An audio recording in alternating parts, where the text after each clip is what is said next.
Hi, and welcome to our Case of the Week segment of the podcast. My name is Kelly Twigger.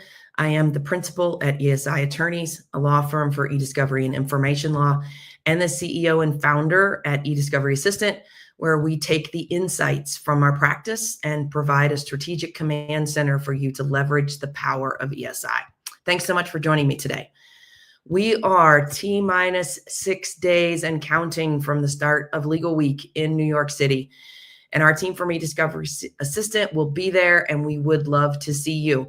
We'll be hosting coffee and donuts at our suite at the Hilton on Tuesday and Wednesday mornings, and setting up meetings for those interested in seeing the platform, as well as hearing about our roadmap for 2025 and seeing what's new in the platform that we are rolling out.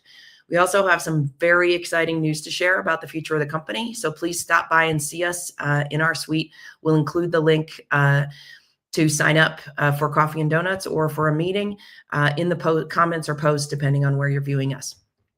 All right, now on with the show. This week's decision is the latest in the saga of hyperlinked files and when a responding party has to provide documents shared at links in communications, regardless of the application that they are shared from. We are revisiting the discovery dispute rich case of In-Ray Uber Technologies passenger sexual assault litigation in front of Magistrate Judge Lisa Cisneros. This decision is from March 3rd, 2025, and represents the first of 3 decisions on hyperlinked files just this month in March to resolve the issues raised by plaintiff following Uber's production of documents. Now, we've covered decisions from this case previously, most recently on episode 141 of the Case of the Week. In that episode, I walked you through Magistrate Judge Cisneros' order regarding the language to be included in the party's ESI protocol on hyperlinked files. Recall that Uber leveraged Google Mail and Google Apps for its employees and also archived data into Google Vault. There is a detailed discussion in episode 141 of those various technologies and the ability to collect information from those various technologies that is assumed for purposes of this decision. So if you need to, you can go back and take a look at that one. And we'll drop that one as a link as well. The March 3rd, 2025 decision from the court comes following a joint letter from the parties. We've talked multiple times on the Case of the Week about the benefits of using a letter dispute process with courts and how you should engage with your judges to use that type of process if you feel like you're going to have a situation with a lot of discovery issues. In this ruling, the court noted initially that the disputes, the issues before it implicate the party's ESI protocol, and reiterated its ruling from May 2024, which was that episode 141, in which it held that a hyperlinked document is an attachment for purposes of the ESI protocol in this litigation because it is akin to a traditional email attachment where the email message and hyperlinked document reflect a single communication at a specific point in time. That's a very important point here, that Judge Cisneros in the In-Ray Uber Text cases has said that a hyperlinked document is an attachment because it is akin to a traditional email attachment where the email message and hyperlinked document reflect a single communication at a specific point in time. Now, that is different than other judges who have found that hyperlinked files are not an attachment. So who you're in front of and how informed your judge is going to depend on how this issue goes. Now here, the court also noted that the ESI protocol that the parties had agreed upon and submitted did not require Uber to produce contemporaneous versions of all hyperlinked files. That came after Uber successfully argued that it was not technologically possible for it to provide contemporaneous versions of hyperlinked documents from Google Vault. But the court found that Uber was able to provide contemporaneous versions from Google Drive. Now, again, if you go back and look at episode 141, it'll give you a detailed discussion of the differences between Google Vault and Google Drive and the technology that's available to be able to pull contemporaneous versions and metadata from Google Vault or from Google Drive, but not from Google Vault. But the ESI protocol here did require Uber to produce contemporaneous versions of documents that were not in Vault, but in the Google Drive. And the protocol also required Uber to provide metadata linking the hyperlinked document to the email where it is referenced. And that's what's really critical, because as we know, when we see an email with a hyperlink in it, we just have that link. We just have that URL. We don't know whether that's an active link. We don't know whether that document still exists. And in the context of a production, we don't have any metadata that links potentially a subsequently produced hyperlinked document back to that message, to that communication, whether it's a chat, an email, or anything where a link is included. Now, with that, referencing her May 2023 order, Judge Cisneros stated that, quote, "The lesson from the court's prior order, which bears on the current dispute, is that while attachments are broadly defined to include hyperlinks, the production of all hyperlinked documents is not required in light of the pervasive technical challenges," close quote. Now, with that background, let's turn to the issues before the court. And there are several here. First, the plaintiffs sought metadata and underlying documents for hyperlinks that reference sources other than Google Drive. And this is where the language of the protocol becomes key. Uber argued that the protocol only focuses on providing hyperlinked files from Google Drive, and that it was not technologically feasible for them to provide metadata for all documents containing hyperlinks.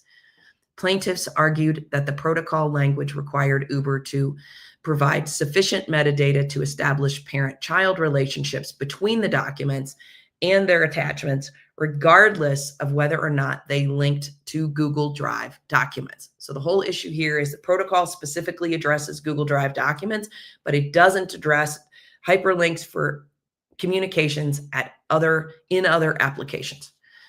Now, looking at the language of the protocol, the court found that even if the protocol could be found to require metadata for hyperlinked documents not in Google Drive, there is no obligation for a party to do that where it is not technologically feasible. Quote, "Uber cannot use a method of collection and processing that preserves a certain metadata relationship if that method does not exist," close quote. The court also noted that it was not clear what metadata fields that the plaintiffs actually sought from the non-Google Drive hyperlinked files. Now, from my perspective, if metadata is laid out in the ESI protocol, it would be pretty consistent as to what it is that the plaintiffs actually were seeking here. But it's another lesson that you need to articulate to the court at every level. Even though you've had the disputes before, you need to tell the court exactly what you're looking for in every discovery dispute. Now, to resolve the issue, the court ordered the parties to meet and confer and come up with a process by which the plaintiffs could request the Bates number of or the production of a hyperlinked document where they believe a hyperlinked document was potentially relevant. Now, that process is in line with Judge Susan Van Keulen's decision in McLaughlin versus Tesla from 2023. The court here, however, did not require Uber to produce documents for links to public websites, and that's in keeping with Magistrate Judge Parker's decision from Nichols and Noom back in 2021. Interestingly, though, the court made the following comment about the process for the parties to come up with.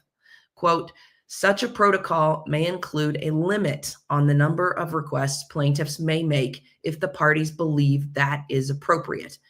If there is a dispute as to the number of requests to allow, the court is inclined to allow a large number," close quote.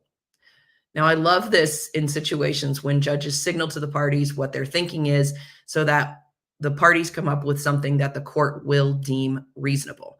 In this case, the fact that the court sees this as affecting more than just a few documents, and it says specifically that the court is inclined to allow a large number of requests to Uber to produce either metadata or hyperlinked documents. Now, finally, on this issue, the court made a statement that is important to note because it shows that she knows the technology will continue to move forward, and that as the case progresses, new technology may allow the parties to provide more and better data. And she stated this: "Separately, the parties are also encouraged but not required, to consider whether it is technologically feasible to include further useful information regarding hyperlinked non-Google Drive documents in future document productions, and whether doing so would be more efficient than providing such information through case-by-case requests, close quote. Now, it's highly likely that technology will allow for more collection and production as this litigation moves forward. If it does, then the question will become whether Uber is required to go back and reproduce the same information that could not be produced previously. And that, to me, is a whole new can of worms. The second issue involved here between the parties raised Uber's lack of production of hyperlinked files for documents outside of Gmail. The court noted that the ESI protocol applies to hyperlinked files that, quote, appear in communications, and ordered Uber to produce documents hyperlinked in Google chat messages, and for both parties to meet and confer to find a process to provide documents and metadata from hyperlinks in documents other than Gmail and chat messages. That last issue, so that is really saying, okay, well, you parties contemplated Google Drive, but we didn't talk about these other things as it relates to hyperlinks. But based on the language in the ESI protocol, that everything that appears in communications related to hyperlinks, that means any source of ESI where hyperlinks are used. So not just Google Drive, not just Gmail. All right, the last issue that the parties raised here before the court departed from the hyperlinks issue a little bit in that it included the hyperlinks issue in email threading. This one addressed Uber's lack of production of email threads, but also relates to hyperlinked files in email threads. The ESI protocol for the matter allowed parties to use email threading for internal review, but required that no email would be withheld from production because it is included in an email thread. And this is the whole discussion that we've been through on email threading of you have one email at the top, that's the last included email, and then you have maybe 10 or 15 emails below it. Here, Uber is keeping out non-relevant emails from those email threads, and the plaintiffs are disputing that issue. They're also disputing the issue of where a relevant email that has a hyperlink, or an email that they believe is relevant has a hyperlink, that email is left out of the production, but the hyperlink later shows up in quoted information in another email thread. And the question is whether or not the hyperlinked files in those email threads should be produced according to the protocol and according to what the judge is ordering here with regard to these other issues that we discussed. Now, Judge Cisneros addressed that issue of where hyperlinks to files appeared later in an email thread that has been produced and quoted the content of earlier emails in a thread below the new message. Plaintiffs argue that where those emails are produced, Uber has not produced the documents or metadata for those included hyperlinks. Now, Uber made an interesting argument here, finding that it treated links to those documents buried in email threads as traditional attachments, meaning that they would not necessarily be attached to the reply message in the way that, an email might happen. So sometimes when I respond to an email that has an attachment, the attachment may be attached to the reply. Other times it may not be. It often depends on the email client and how your settings are configured. And so what Uber is arguing is that, hey, we treated these like traditional attachments, that hyperlink file wouldn't necessarily be attached to a reply, so we didn't produce it.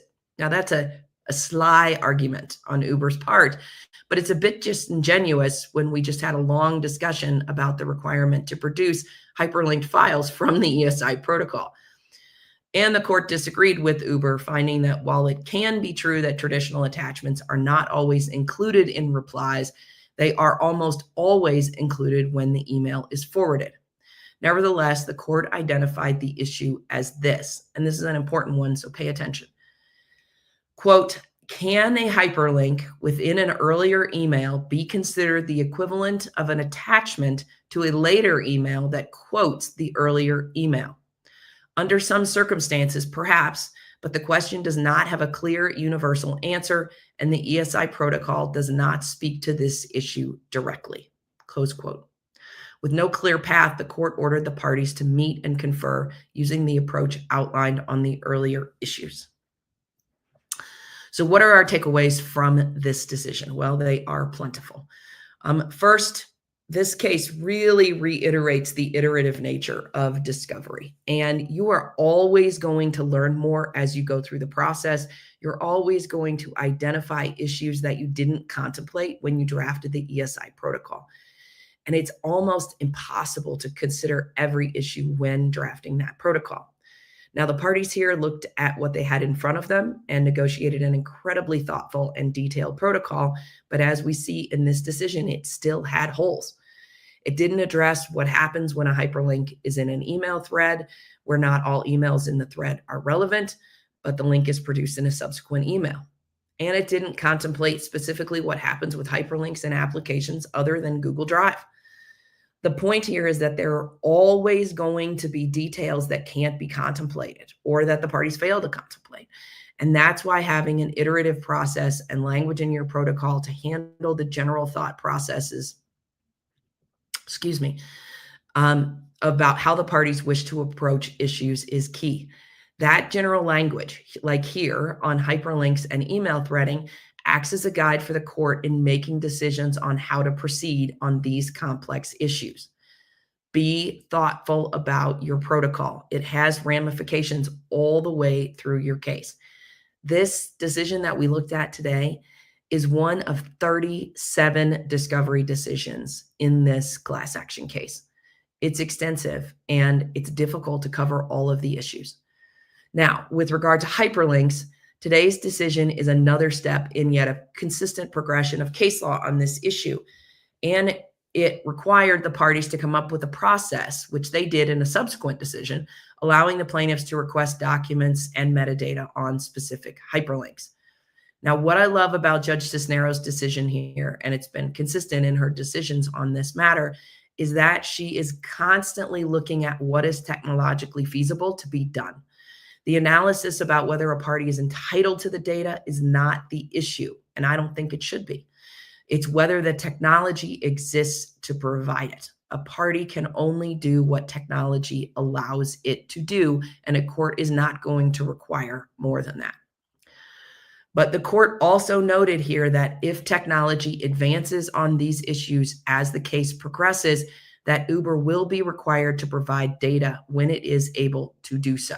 And that raises a question I noted earlier that will strike fear into the hearts of all producing parties. If technology evolves to allow for the production of contemporaneous versions of hyperlinked files and metadata, will a party be required to go back and reproduce that information later? That's going to be a tough question for us to answer. That's our case of the week for this week. Be sure to tune in for our next episode, whether you're watching us via our blog, YouTube, or downloading it as a podcast on your favorite platform. You can also find our back issues of Case of the Week on your favorite podcast platform. And be sure to subscribe, as we'll be adding new content apart from the Case of the Week segment. Thanks so much. Have a great week.